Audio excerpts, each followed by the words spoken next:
ലിജോ ആൻ്റണി. ഈ വർഷം നടന്ന സിവിൽ എക്സൈസ് ഓഫീസർ PSC നടത്തിയ സിവിൽ എക്സൈസ് ഓഫീസർ എക്സാമിന് എനിക്ക് 6ാം റാങ്ക് ലഭിച്ചിട്ടുണ്ട്. ഒരു 2 വർഷക്കാലം SSC എക്സാമിന് വേണ്ടിയുള്ള പ്രിപ്പറേഷനും അതിനുശേഷം 6 മാസം PSCക്ക് വേണ്ടിയുള്ള പ്രിപ്പറേഷനിലുമായിരുന്നു ഞാൻ. എയ്സിലായിരുന്നു എൻ്റെ പഠനങ്ങൾ നടന്നിരുന്നത്. അപ്പോൾ അവിടെ വന്നിരുന്ന് അവർ തന്നിരുന്ന ഓരോ ക്ലാസ്സുകളും കേട്ട് അവരുടെ നോട്ട് വെച്ചിട്ടായിരുന്നു എൻ്റെ ഓരോ പ്രിപ്പറേഷനും ഞാൻ മുന്നോട്ട് കൊണ്ടുവരുന്നത്. മറ്റ് എഡിഷൻസ് ഇറക്കുന്ന പുസ്തകങ്ങളോ അങ്ങനെയൊന്നും ഞാൻ ഉപയോഗിച്ചിരുന്നില്ല. തികച്ചും സ്പെഷ്യൽ ടോപ്പിക്സിന് വേണ്ടി മാത്രമാണ് ഞാൻ പുറത്തുനിന്ന് ബുക്ക് വാങ്ങിച്ചുകൊണ്ടിരുന്നത്. ബാക്കിയുള്ളതെല്ലാം അവിടുന്ന് തരുന്ന നോട്ടിൽ മാത്രമായിരുന്നു ഞാൻ പഠിച്ചുകൊണ്ടിരുന്നത്. പിന്നെ വീട്ടിലിരുന്നു കൊണ്ട് ഓരോ ക്വസ്റ്റ്യൻ പേപ്പറുകളും PYQകളും എല്ലാം സോൾവ് ചെയ്തുകൊണ്ടായിരുന്നു എൻ്റെ പഠനം ഞാൻ മുന്നോട്ട് കൊണ്ടുപോയിരുന്നത്. SSCയുടെ ഡൽഹി പോലീസ് ഇൻസ്പെക്ടറിൻ്റെ ഒരു എക്സാമിന് വേണ്ടിയുള്ള കഠിനമായ പ്രിപ്പറേഷനിലായിരുന്നു ഞാൻ. അതിനുവേണ്ടി അതിൻ്റെ മെയിൻസ് എക്സാമും അതുപോലെ പ്രിലിംസ് എക്സാമും ഫിസിക്കൽ ടെസ്റ്റും കഴിഞ്ഞിട്ട് റിസൾട്ടിന് വേണ്ടി വെയിറ്റ് ചെയ്തുകൊണ്ടിരിക്കുകയാണ്. ഇപ്പോൾ എൻ്റെ പഠന രീതി എന്ന് പറയുമ്പോൾ അങ്ങനെ പ്രത്യേകിച്ചൊരു പഠന രീതി ഉണ്ടായിരുന്നില്ല. ഓരോ ദിവസവും വന്നിട്ട് ഇന്നൊരു ടോപ്പിക് ഒന്ന് പഠിക്കണം എന്ന് വെച്ച് മനസ്സിലുണ്ടെങ്കിൽ ആ ടോപ്പിക് ഒന്ന് തീർക്കുക, അത്രമാത്രമേ എനിക്കുണ്ടായിരുന്നുള്ളൂ. എന്നിട്ട് ആ ടോപ്പിക്കിൽ നിന്ന് വരുന്ന ചോദ്യങ്ങൾ എങ്ങനെയെങ്കിലും മാക്സിമം എനിക്ക് ചെയ്യാൻ പറ്റുന്നിടത്തോളം സോൾവ് ചെയ്യുക. എന്നിട്ട് അതിൽ നിന്ന് സോൾവ് ചെയ്യുമ്പോൾ നമുക്ക് കിട്ടാത്ത ചോദ്യങ്ങൾ ഏതുണ്ടോ അത് മാത്രം എക്സ്ട്രാ പഠിക്കുക എന്നുള്ളതായിരുന്നു. അല്ലാതെ ഒരു ദിവസം 3 മണിക്കൂർ പഠിക്കുക, 4 മണിക്കൂർ പഠിക്കുക, 5 മണിക്കൂർ അങ്ങനത്തെ ഒരു സിസ്റ്റം എനിക്കുണ്ടായിരുന്നില്ല. പഠിക്കുന്ന സമയത്ത് അത് പിന്നീട് ഒരിക്കൽ പഠിക്കാൻ ആവശ്യം വേണ്ടി വരുന്ന രീതിയിൽ പഠിക്കാതിരിക്കുക. അതായത് കറക്റ്റ് നമ്മളത് എന്ത് പഠിക്കുന്നോ അതിനി രണ്ടാമത് ഒരു വട്ടം കൂടി റിവൈസ് മാത്രം ചെയ്യേണ്ടി വരുന്ന രീതിയിൽ മാത്രം പഠിക്കുക. അതായിരുന്നു എൻ്റെ ഒരു സിസ്റ്റം. ഞാൻ BSc ഫിസിക്സ് കഴിഞ്ഞിട്ട് എന്ത് ജോലി ചെയ്യണം അല്ലെങ്കിൽ ഇനി മുന്നോട്ട് എന്തിലേക്ക് തിരിയണം എന്നുള്ളൊരു ഇതിൽ നിൽക്കുമ്പോഴാണ് എൻ്റെ മനസ്സിലേക്ക് ഇങ്ങനെ കടന്നു വന്നത് ഗവൺമെൻറ് ജോബ് എന്നുള്ളത് ഏറ്റവും നല്ലൊരു എന്നെക്കൊണ്ട് ചെയ്യാൻ പറ്റുന്ന, എന്നെക്കൊണ്ട് നേടാൻ പറ്റുന്ന ഒരു സംഭവമാണെന്ന് എനിക്ക് മനസ്സിലായത്. കാരണം ചെറുപ്പം മുതലേ അത്യാവശ്യം ക്വിസിനൊക്കെ വേണ്ടി ഹിസ്റ്ററി അതുപോലെയുള്ള വിഷയങ്ങൾ പഠിക്കുന്ന ഒരു സ്വഭാവക്കാരനായിരുന്നു. അതുപോലെ തന്നെ മാത്സും വലിയ പ്രശ്നങ്ങളില്ലായിരുന്നു.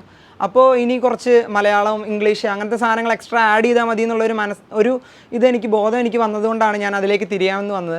അപ്പോൾ കോവിഡിൻ്റെ കാലം വന്ന സമയത്താണെങ്കിലും നമ്മൾ എല്ലാവരും ആശ്രയിച്ചുകൊണ്ടിരുന്നത് ഗവൺമെൻറ് ഉദ്യോഗസ്ഥരും അതുപോലെ തന്നെ എല്ലാവരും ആയിരുന്നു.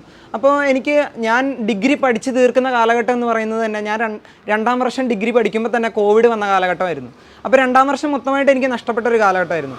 അപ്പോൾ ആ ഒരു സമയത്ത് തന്നെ എനിക്ക് ഏകദേശം മനസ്സിലായി എന്താണ് ഗവൺമെൻറ് ജോബിൻ കൊണ്ട് നമുക്ക് ഇത്രയും ഉപകാരപ്രദമാവാനുള്ള കാരണം എന്താണെന്ന്. അങ്ങനെയാണ് ഗവൺമെൻറ് ജോബിലേക്ക് തിരിയണം എന്നുള്ളൊരു ലക്ഷ്യബോധം എൻ്റെ മനസ്സിലേക്ക് കടന്നു വന്നത്. എന്നെ ഏറ്റവും കൂടുതൽ സ്വാധീനിച്ചവരുടെ നോക്കുകയാണെങ്കിൽ അതിൽ ഏറ്റവും മുകളിലെ സ്ഥാനം വഹിക്കുന്ന 2 പേരാണ് എൻ്റെ അച്ഛനും അമ്മയും. അവർ 2 പേരും സർക്കാർ ഉദ്യോഗസ്ഥരായിരുന്നു. അപ്പോൾ ആ ഒരു ഇതും എൻ്റെ മനസ്സിലേക്ക് ഗവൺമെൻറ് ജോലിയിലേക്ക് എന്നെ തിരിച്ചുവിടാൻ കുറേയേറെ പ്രേരിപ്പിച്ചു. എൻ്റെ പേര് ആൻ്റണി.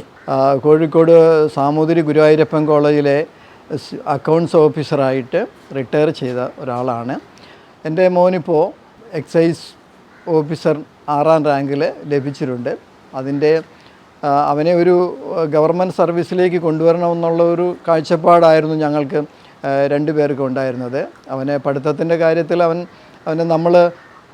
അവനൊരു പ്രാക്ടീസ് കൊടുക്കേണ്ട ഒരു കാര്യമില്ലായിരുന്നു. എല്ലാം അവൻ കണ്ടറിഞ്ഞ് കാര്യങ്ങൾ മുന്നോട്ട് നീക്കും.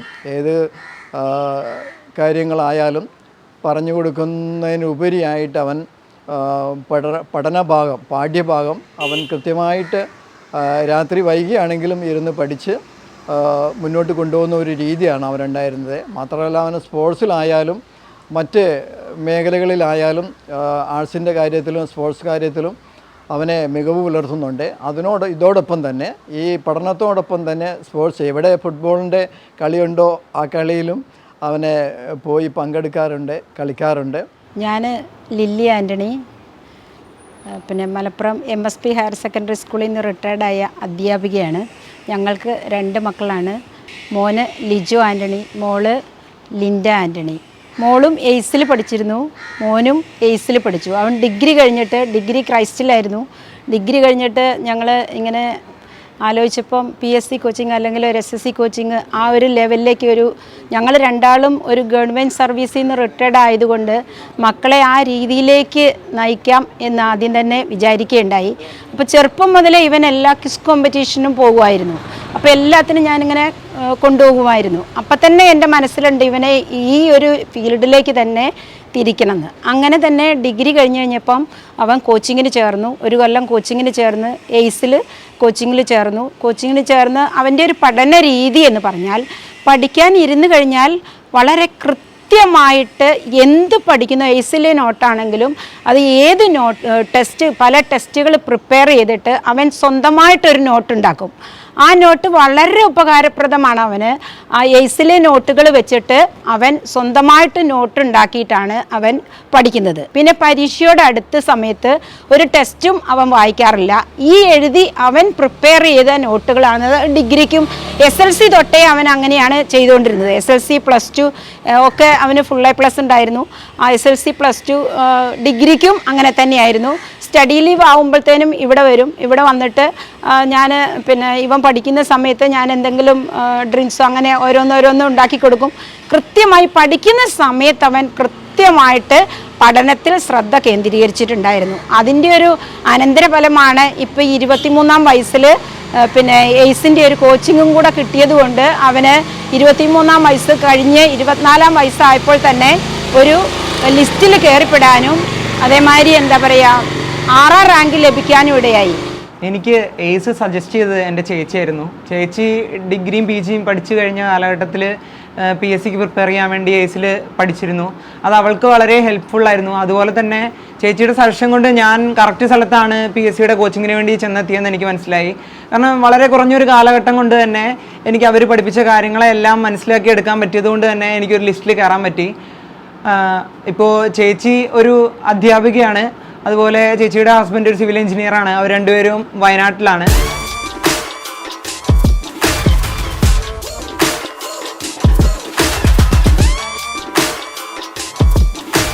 എയ്സിൽ ഞാൻ പഠിച്ച എൻ്റെ ക്ലാസ് റൂമാണിത്. ഇന്ന് ഇവിടെ വന്നിരിക്കുമ്പോൾ അതിൻ്റെ ഓരോ ഓർമ്മകൾ എനിക്കുണ്ട്. ഇവിടുന്ന് തന്ന ഓരോ ചോദ്യങ്ങളും ഓരോ ചോദ്യ പേപ്പറുകളും രാവിലെ മുതൽ ഉച്ചവരെ ക്ലാസ് ആണെങ്കിൽ ഉച്ചയ്ക്ക് ശേഷം തരുന്ന ഒരു ചോദ്യ പേപ്പർ ഉണ്ടാവും. ആ ചോദ്യ പേപ്പർ നമ്മൾ OMR ഷീറ്റിൽ ആൻസർ ചെയ്ത് കൊടുത്തിട്ട് അതിന് എത്ര മാർക്ക് കിട്ടിയെന്ന് അടുത്ത ദിവസം നമ്മളോട് പറയും. അങ്ങനത്തെ ചോദ്യ പേപ്പറുകളെല്ലാം ഇവിടെ നിന്ന് ഒരു വട്ടം ചെയ്ത് എത്ര മാർക്ക് കിട്ടുന്നു എന്നതിൽ ഉപരിയായിട്ട് വീട്ടിൽ ആ ടോപ്പിക്കുകളെല്ലാം പോയി പഠിച്ചതിന് ശേഷം ഒന്നുകൂടി ഇരുന്ന് ചെയ്യുന്ന ഒരു സ്വഭാവം എനിക്കുണ്ടായിരുന്നു. അതുകൊണ്ട് തന്നെ ക്വസ്റ്റ്യൻ ഷീറ്റിൽ ഒന്നും മാർക്ക് ചെയ്യാണ്ട് വീട്ടിലേക്ക് കൊണ്ടുപോയിട്ട് ഒരു പുതിയ ക്വസ്റ്റ്യൻ പേപ്പർ പോലെ അത് ആൻസർ ചെയ്യുന്ന ഒരു ശീലമുണ്ട്. അതെന്നെ വല്ലാണ്ട് ഹെൽപ്പ് ചെയ്തിട്ടുണ്ട്. അങ്ങനെ ഇവിടുന്ന് തരുന്ന ഓരോ മെറ്റീരിയൽസും ശരിക്കും നമുക്ക് യൂസ്ഫുൾ ആണ്. അത് യൂസ്ഫുൾ ആയിട്ട് ഉപയോഗിക്കാൻ നമ്മൾ പഠിക്കണം. ക്രിയേറ്റീവായിട്ട് ഓരോ ഇപ്പോൾ കറൻ്റ്ലി നമുക്ക് വേണ്ട കാര്യങ്ങൾ ഇപ്പോൾ എയ്സിൻ്റെ ഒരു പുതിയ ഗ്രൂപ്പിലൂടെ മെസ്സേജുകൾ വരുന്നുണ്ട്. അതായത് എല്ലാ ദിവസത്തെയും കറണ്ട് അഫയേഴ്സ്, അതായത് ഡെയിലി കറണ്ട് അഫയേഴ്സ് അവർ എന്ന് വിടുന്നുണ്ട്. അത് പഠിക്കുന്ന ഒരു വിദ്യാർത്ഥിനെ സംബന്ധിച്ചിടത്തോളം അത് ഭയങ്കര ഒരു ഗുണമാണ്. കാരണം എന്താ വെച്ചാൽ ഓരോ ദിവസത്തെ കറണ്ട് അഫയേഴ്സ് അവർ 6 എണ്ണമാണ് വരുന്നതെന്നുണ്ടെങ്കിൽ ആ 6 എണ്ണം അവർക്ക് എഴുതി വെക്കാം. അപ്പോൾ അന്നത്തെ അവർ പഠിച്ചു. പിന്നെ ഡെയിലി ആയിട്ട് പോകാൻ പറ്റും. മന്ത്ലി ആയിട്ടോ വീക്ക്ലി ആയിട്ടോ പഠിക്കുന്നതിൽ നിന്ന് ഡെയിലി കറണ്ട് അഫയേഴ്സിലേക്ക് അവർക്ക് മാറാൻ പറ്റും. അത് എയ്സ് ചെയ്യുന്ന ഒരു ഭയങ്കര നല്ലൊരു ഹെൽപ്പാണ്. അതുപോലെ ഇവിടുത്തെ ഒരു വലിയൊരു ഇത്രയും വലിപ്പമുള്ള ഒരു എയ്സിൻ്റെ ഒരു പുസ്തകം ഉണ്ടായിരുന്നു. അതിൻ്റെ അകത്ത് ഫുള്ള് PYQ മാത്രം 2016 മുതൽ 2022 വരെയുള്ള PYQ ക്വസ്റ്റ്യൻസ് മാത്രം. ആ ക്വസ്റ്റ്യൻ പേപ്പർ ഓരോന്നും നമ്മൾ പഠിച്ചു കഴിഞ്ഞിട്ട് ആ ക്വസ്റ്റ്യൻ പേപ്പർ ആൻസർ ചെയ്യുക. അപ്പോൾ നമുക്ക് പുറത്തുനിന്നും ഗൂഗിളിൽ നിന്നും ക്വസ്റ്റ്യൻ പേപ്പർ തപ്പേണ്ട ആവശ്യം വരുന്നില്ല. ഓൾറെഡി നമുക്ക് ഇവിടെ അവർ സപ്ലൈ ചെയ്യുന്നുണ്ട്. അങ്ങനെ ഓരോ ഹെൽപ്പ് നമുക്ക് ഇവിടുന്ന് എനിക്ക് കിട്ടിയിട്ടുണ്ടായിരുന്നു. ഇപ്പോൾ ഞാൻ തന്നെ ഈ PSCയിലേക്ക് കയറിയ സമയത്ത് പറഞ്ഞു 2 വർഷം 2.5 വർഷം ഏകദേശം ഞാൻ പ്രിപ്പയർ ചെയ്തു എന്ന് പറഞ്ഞു. ഈ 2 വർഷത്തിനിടയ്ക്ക് ഞാനൊരു 100-ൽ 90 പേരെ ഞാൻ കണ്ടിട്ടുള്ള എങ്ങനെയാണെന്ന് വെച്ചാൽ PSC കിട്ടില്ല, PSC ടഫാണ്, എൻ്റെ കൂട്ടുകാരൻ പോയിട്ടുണ്ട്, എൻ്റെ വീട്ടുകാർ പോയിട്ടുണ്ട്, കിട്ടിയിട്ടില്ല, അതൊരു ബാലികേറ മലയാണ്, നമ്മളെ കൊണ്ടൊന്ന് ക്ലിയർ ചെയ്യാൻ പറ്റില്ല, അങ്ങനെയുള്ള പല കാര്യങ്ങളും ഞാൻ കേട്ടിട്ടുണ്ട്. അതിനൊന്നും ചെവി കൊള്ളാണ്ടാണ് ഞാൻ മുന്നോട്ട് എന്നെ കൊണ്ട് പറ്റും എന്നുള്ളൊരു മൈൻഡ് സെറ്റ് എൻ്റെ ഉള്ളിലുണ്ടായിരുന്നു. അതിനുവേണ്ടി ഇത്ര നേരം ഒരു ദിവസം പഠിക്കും അങ്ങനെയുള്ളൊരു മൈൻഡ് സെറ്റ് ആയിരുന്നില്ല.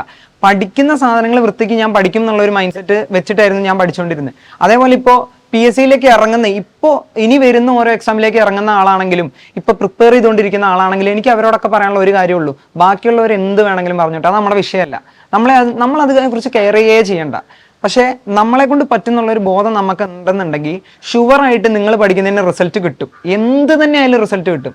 കാരണം അതിനിപ്പോൾ ഉത്തമ ഉദാഹരണമാണ് ഞാൻ. കാരണം ഞാൻ എൻ്റെ വൈകിട്ട് ഇവിടുന്ന് ക്ലാസ് കഴിഞ്ഞ് ഞാൻ പോയി കഴിഞ്ഞാൽ വൈകിട്ട് എൻ്റെ കളിയും കഴിഞ്ഞ് ടി വിയും കണ്ട് എല്ലാം കഴിഞ്ഞിട്ട് രാത്രി എൻ്റെ കൺവീനിയൻസ് അനുസരിച്ച് എൻ്റെ സമയത്തിന് ഇത് പഠിക്കുന്ന ആളാണ് ഞാൻ. അല്ലാതെ മറ്റൊരാളുടെ ഇത് കേട്ടിട്ടോ ആ സമയത്തിന് ഇത് പഠിക്കുന്ന ആളല്ല ഞാൻ.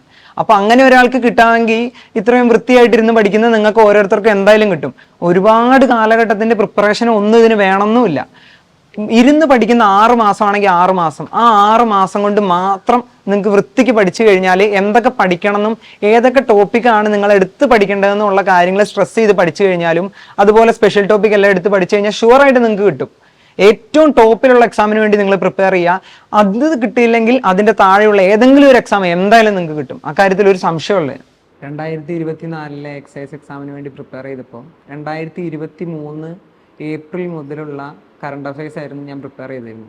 അത് യൂട്യൂബിലെ പല ചാനലിലൂടെയും അതുപോലെ തന്നെ പത്രം വായിച്ചിട്ടും എല്ലാം ആയിരുന്നു ഓരോ മാസത്തെ കറണ്ട് അഫയേഴ്സ് ആയിട്ടാണ് ഞാൻ എഴുതി വെച്ചിരുന്നത്. അതിൻ്റെ അകത്ത് ആ മാസം വരുന്ന കൾച്ചറൽ, സ്പോർട്സ്, അതുപോലെ തന്നെ കേരളത്തിലെ കാര്യങ്ങൾ, ഇന്ത്യയിലെ കാര്യങ്ങൾ, വേൾഡിലെ കാര്യങ്ങൾ, സാമ്പത്തികം, അങ്ങനത്തെ എല്ലാ ജോഗ്രഫിക് ആയിട്ടുള്ള കാര്യങ്ങൾ, എല്ലാ കാര്യങ്ങളെയും ഉൾപ്പെടുത്തിക്കൊണ്ട് ഒരു മാസം ഒരു 200-നും 300-നും ഇടയ്ക്ക് ചോദ്യങ്ങൾ വരുന്ന രീതിയിൽ ഓരോ മാസത്തെ കറണ്ട് അഫയേഴ്സ് ഞാൻ പ്രിപ്പയർ ചെയ്ത് വെച്ചിരുന്നു.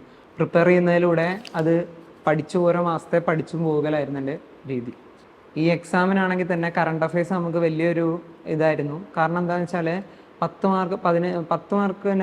മാർക്കോളം നമുക്ക് കറണ്ട് അഫയേഴ്സ് ആയിരുന്നു ഈ എക്സാമിന് വന്നുകൊണ്ടിരുന്നത്. അപ്പോൾ ആ 10 മാർക്ക് എന്ന് പറഞ്ഞാൽ അത് ഡിസൈഡർ ആയിരുന്നു. നമ്മൾ എത്രത്തോളം കറണ്ട് അഫയേഴ്സ് പഠിക്കുന്നോ ആ മാർക്കാണ് നമുക്ക് എക്സ്ട്രാ അവിടെ കയറുന്നത്. അത് കറണ്ട് അഫയേഴ്സിൽ ഏകദേശം എൻ്റെ ഈ ബുക്ക് കൊണ്ട് ഞാൻ പ്രിപ്പയർ ചെയ്തുകൊണ്ട് തന്നെ എനിക്കൊരു 7 മാർക്കോളം സ്കോർ ചെയ്യാൻ പറ്റി. ഒരു ഇന്റർവ്യൂവിൽ പ്രദീപ് രംഗനാഥൻ, ഒരു തമിഴ് സംവിധായകനും നായകനുമാണ് അദ്ദേഹം പറഞ്ഞത് മുതൽ നമ്പിക്ക വേണ്ട നമ്മ മേലെ താനെ. അതിനർത്ഥം എന്താ വെച്ചാൽ ആദ്യം ട്രസ്റ്റ് ചെയ്യേണ്ടത് നമ്മളെ തന്നെയാണ്. ഇപ്പോൾ എനിക്ക് കിട്ടും എന്നുള്ള ഒരു ട്രസ്റ്റ് എനിക്ക് തന്നെ ആദ്യം എൻ്റെ മേലെ ഉണ്ടാവണം. ഇല്ലാണ്ട് വേറൊരാൾ നിനക്ക് അങ്ങനെ ഒരു കഴിവുണ്ട് എന്ന് പറയുന്നത് കൊണ്ട് മാത്രമല്ല, എനിക്കിത് ചെയ്യാൻ പറ്റും എന്നുള്ളൊരു ബോധം എനിക്കുണ്ടെന്നുണ്ടെങ്കിൽ ഞാനിത് ചെയ്തു കഴിഞ്ഞാൽ എത്തും. അതുമാത്രമല്ല, ഇനി വേറൊരാൾ പറയുന്ന രീതിയിൽ പഠിത്തമല്ല, നിങ്ങൾ തന്നെ നിങ്ങൾക്ക് വേണ്ട കാര്യങ്ങളെ ഒരു കറക്റ്റ് ചെയ്യുക, ഒരു ചാർട്ട് ചെയ്യുക. ആ ചാർട്ടിങ്ങിനനുസരിച്ച് നിങ്ങൾ എന്ത് തീരുമാനിക്കുന്നു ആ സമയത്ത് നിങ്ങളുടെ പരിപാടികൾ തീർക്കുക. അതിനുവേണ്ടി ഒന്നും മാറ്റി വെക്കണമെന്നല്ല. നിങ്ങൾ പാട്ട് പാടാൻ കഴിവുള്ള ആളാണെങ്കിൽ പാട്ട് പാടണം, പാട്ട് കേൾക്കാൻ താല്പര്യമുള്ള ആളാണെങ്കിൽ പാട്ട് കേൾക്കണം, കളിക്കുന്ന ആളാണെങ്കിൽ കളിക്കണം, എല്ലാം വേണം. നിങ്ങളെ ബോഡി നോക്കണം. കാരണം നിങ്ങൾക്ക് ഇനി ഫിസിക്കൽ വരുന്നുണ്ടെങ്കിൽ എന്തെങ്കിലും വരുന്നുണ്ടെങ്കിലും അതിനൊക്കെ നിങ്ങൾ ശ്രദ്ധിക്കണം. പക്ഷേ ഒന്നും മാറ്റി വെക്കുകയല്ല, പഠനത്തെ കൂടെ കൊണ്ടുപോകുക. അപ്പോഴാണ് പഠനം ഒരു രസമായി മാറുക. ഇല്ലാണ്ട് പഠിത്തം മാത്രമായി കഴിഞ്ഞാൽ നിങ്ങൾ മനസ്സ് മൊത്തം ടെമ്പറായി പോകുള്ളൂ, ഫ്രസ്ട്രേഷൻ ആയി പോകുള്ളൂ. അങ്ങനത്തെ ഫ്രസ്ട്രേഷൻ നമുക്ക് വേണ്ട. നമ്മൾ ചിരിച്ചുകൊണ്ട് പഠിക്കും, ഇഷ്ടപ്പെട്ടുകൊണ്ട് നമുക്ക് പഠിക്കാൻ പറ്റും. ഇപ്പൊ ഹിസ്റ്ററി എന്ന് പറഞ്ഞു കഴിഞ്ഞാൽ വെറും ഹിസ്റ്ററി അല്ല, അത് ഹായ് സ്റ്റോറിയാണ്. ഒരു സ്റ്റോറിയോട് നമ്മൾ ഹായ് പറയുന്ന പോലെയാണ് ശരിക്കും ഹിസ്റ്ററിന് നമുക്ക് അതാണ് ഒരു കാര്യത്തെ നമുക്ക് നേരിട്ടും കാണാൻ പറ്റും, അതിനെ മറ്റൊരു രീതിയിലും കാണാൻ പറ്റും. അപ്പോൾ ഏറ്റവും സിമ്പിളായിട്ടും ഏറ്റവും ലളിതമായിട്ട് പഠിക്കാൻ ശ്രമിക്കുക. അതാണ് ഏറ്റവും സുഖമുള്ള കാര്യം. എന്നെ സംബന്ധിച്ചിടത്തോളം എനിക്ക് ഏറ്റവും സിമ്പിളായിട്ട് എനിക്കുണ്ടായിരുന്ന 2 വിഷയങ്ങളായിരുന്നു. എന്ന് വെച്ചാൽ എൻ്റെ സ്ട്രോങ് പോയിന്റ് ആയിരുന്നു 2 ഒന്ന് മാത്സ് ആയിരുന്നു. മാത്സിൽ തന്നെ റീസണിങ്ങും വരുന്നുണ്ട്, ക്വാണ്ടും വരുന്നുണ്ട്. അത് രണ്ടും എനിക്ക് ഭയങ്കര സ്ട്രോങ് ആയിരുന്നു. അതേപോലെ തന്നെ ഹിസ്റ്ററിയിൽ ഇന്ത്യൻ ഹിസ്റ്ററിയും അതുപോലെ തന്നെ വേൾഡ് ഹിസ്റ്ററിയും. കേരള ഹിസ്റ്ററി എനിക്ക് എക്സ്ട്രാ പ്രിപ്പയർ ചെയ്യേണ്ടി വന്നിരുന്നു. പക്ഷേ അതുപോലെ തന്നെ ഇന്ത്യൻ ഹിസ്റ്ററിയും വേൾഡ് ഹിസ്റ്ററിയും പിന്നെ മാത്സും, ഈ 3 എനിക്കൊരു സ്ട്രോങ് ആയിരുന്നു. ഇപ്പോൾ ഏത് എക്സാം എഴുതി കഴിഞ്ഞാലും അതിലെ സ്കോർ എനിക്ക് പോവില്ല എന്നുള്ളൊരു ധൈര്യം ഉണ്ടായിരുന്നു. ഇപ്പോൾ എന്നെ സംബന്ധിച്ചിടത്തോളം എനിക്ക് കുറച്ച് റിസ്ക് എലമെന്റ് അതുപോലെ ടഫ് എന്ന് വരുന്നത് ഒന്ന് കുറച്ച് മലയാളമായിരുന്നു.